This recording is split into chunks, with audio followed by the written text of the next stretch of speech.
Dans cette vidéo, je parlais de le fait d'aimer les mathématiques. Pourquoi faut pas stresser si tu as l'impression que tu aimes moins les mathématiques que d'autres. Faut pas se dire que du coup, tu es moins fait pour les mathématiques que d'autres. En fait, c'est vraiment quelque chose qui s'acquiert très vite et qui a un énorme impact sur la manière dont tu apprends les mathématiques. C'est-à-dire que tu peux visualiser que si tu entres dans une salle de classe avec en dynamique, moi je suis quelqu'un qui est intéressé par le cours, je suis quelqu'un qui aime ça, peut-être même je suis quelqu'un qui est fort en mathématiques, tu vas dompter beaucoup plus facilement les concepts du prof. Parce que pour toi, ça sera quelque chose qui sera intéressant, du coup naturel, du coup forcément tu vas plus jouer avec, forcément tu vas plus entrer dedans avec l'état d'esprit. J'ai envie d'acquérir cette chose nouvelle parce que je trouve ça intéressant. Par rapport à quelqu'un qui va plutôt être fermé aux idées du prof, qui va même être un peu craintif dans le sens où chaque nouvelle proposition, chaque nouvelle définition, ça sera une nouvelle opportunité pour lui de se faire un peu humilier par les mathématiques.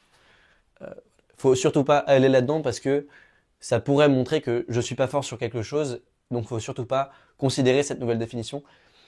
Moi, à mon lycée, il y avait ça avec le hors-programme. On avait une phobie du hors-programme, tous, même moi, hein. Quand on voyait un exercice qui avait l'air hors programme, on faisait la grève parce que bah ça va pas tomber au bac, monsieur, c'est du hors programme.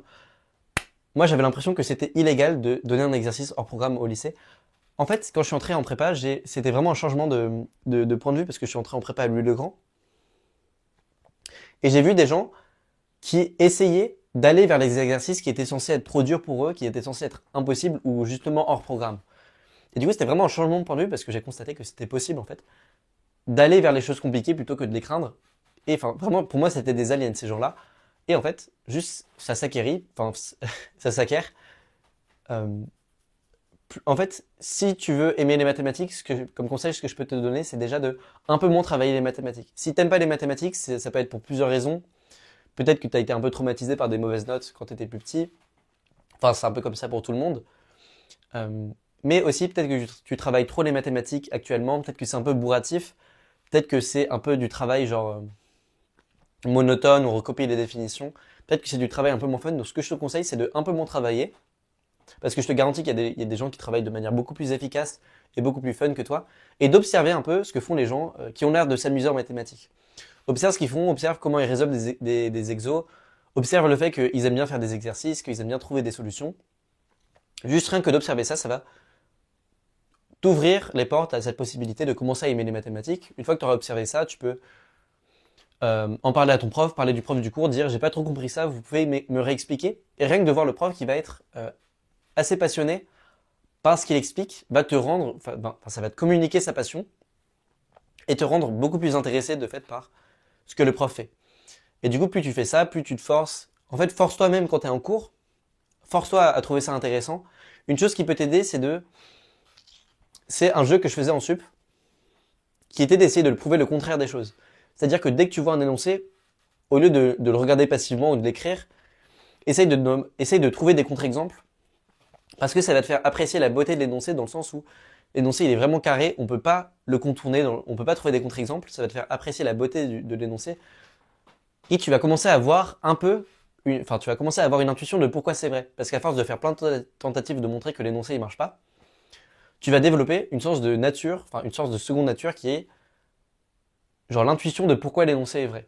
Et donc ça c'est assez précieux parce que ça va t'aider à trouver l'énoncé plus beau, ça va t'aider à interagir avec, à t'en souvenir plus facilement. Voilà, le point c'est qu'il faut vraiment commencer à interagir avec les énoncés.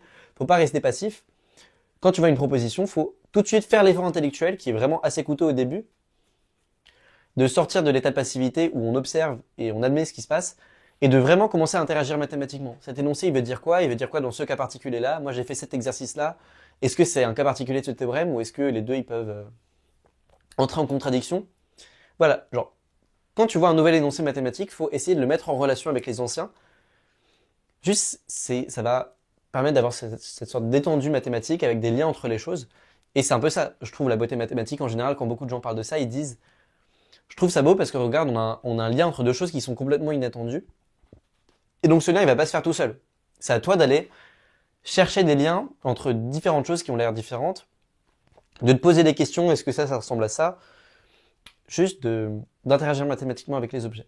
Voilà. Bon, après, je fais tout ça, je fais tout ce blabla, mais tout ce plan-plan, mais en fait, si tu regardes cette vidéo, tu as déjà fait le premier pas qui est d'accepter que c'est possible d'apprendre à aimer les mathématiques et ça va aller très vite. Enfin, je pense que dès que tu as eu ce déblocage mental d'en fait c'est possible d'aimer les mathématiques, c'est possible de devenir fort en faisant ça, ça va aller très très vite pour toi.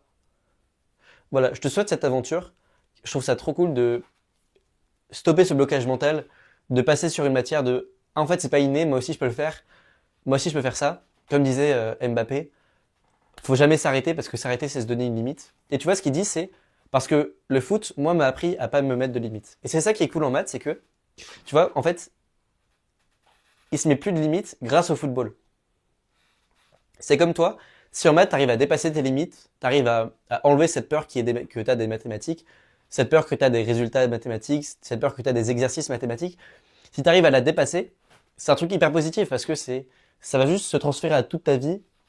Toute ta vie, tu sauras que rien n'est impossible pour toi parce que tout ce qui paraît être du talent ou de l'inné ou ah non, tu ne devrais pas faire des mathématiques parce que t'es pas doué pour ça, en fait, ça s'acquiert. Et c'est vraiment ce qui est faisable. Donc, j'espère que toi aussi, tu arrêteras de te mettre des limites comme Mbappé grâce aux mathématiques.